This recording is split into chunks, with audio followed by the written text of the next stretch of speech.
नमस्कार। आप सभी पिछले एक वर्ष से इस लॉकडाउन की स्थिति से जूझ रहे हैं, तो ऐसे में घर पर बैठकर जो शिक्षा ली जा रही है, यह एक अच्छा विकल्प हमारे सामने आया हुआ है। कहने का तात्पर्य है कि ऑनलाइन शिक्षा के माध्यम से जो पठन पाठन हो रहा है, यह बहुत हद तक हमारे लिए सार्थक और सारगर्भित है। आने वाला समय अब इन तरंगों के साथ ही होगा। अभी हाल ही में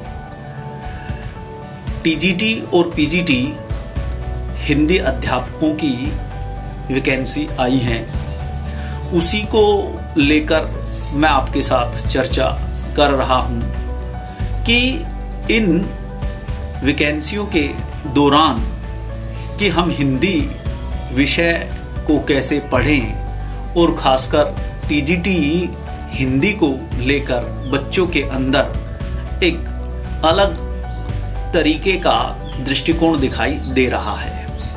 मैं चंद बिंदुओं पर आपके साथ बात कर रहा हूं।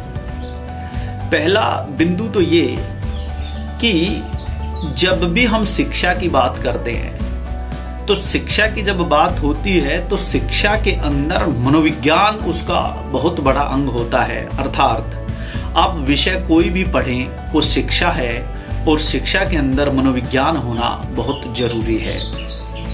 और हम एक बिंदु और जानते हैं कि सभी कक्षाएं भाषा की कक्षाएं होती हैं, अर्थात जिसकी समझ में भाषा नहीं आती वो शिक्षा के उस द्वार को खोलने में सफल नहीं हो पाता है। अब दूसरी बात यह है कि हिंदी विषय को लेकर विद्यार्थियों के अंदर एक भय, एक मैं ये कहूं कि एक दिशा ना मिलना बहुत बड़ा कारण हो सकता है।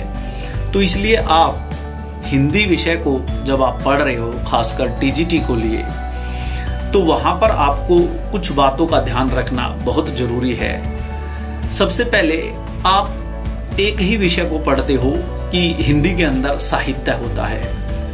हिंदी के अंदर साहित्य है तो साहित्य के साथ साथ हिंदी को जब आप पढ़ रहे हो तो उसके अंदर भाषा विज्ञान एक बहुत बड़ा काम करता है और भाषा विज्ञान के बहुत सारे अंग हैं, उन पर भी हमें पढ़ने की बहुत जरूरत होती है। जब भाषा विज्ञान साहित्य पढ़ा, जब भाषा विज्ञान पढ़ा, तो आप इसी के साथ साथ एक तर्क और भी पढ़ते हो, तो वहां भारतीय और पाश्चात्य काव्य शास्त्र भी पढ़ना पड़ता है।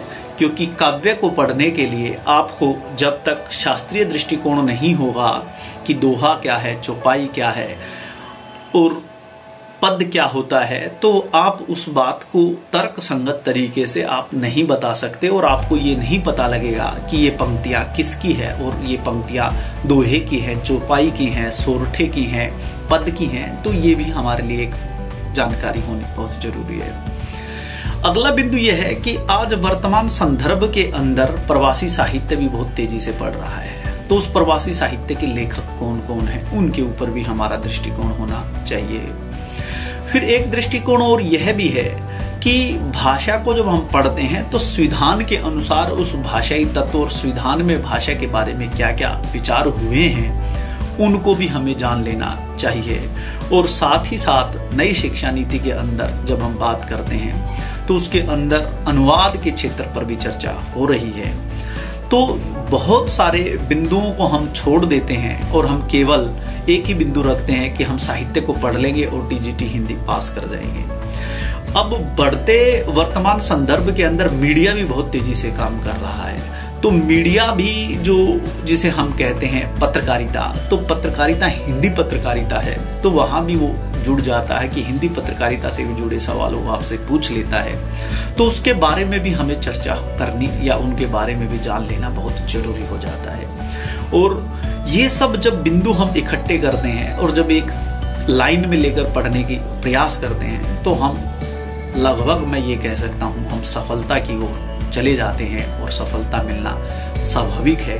मैं सभी से निवेदन करूँगा कि जो भी जहाँ भी जैसी भी स्थिति में है वो ठीक रहे, घर पर रहे, स्वस्थ रहे और अपने आप को बनाए रखे। ऑनलाइन कक्षाओं की यदि बात होती है तो उन्हें जरूर उनसे जुड़ें और वो संस्थाएं आपके लिए काम कर रही हैं, आपके उज्जवल भविष्य के लिए सोच रही हैं और आपके उस उज्जवल भविष्य के साथ हम सब मिलकर उस सब बातों पर, उन विषयों पर बात करना चाहेंगे। धन्यवाद, नमस्कार।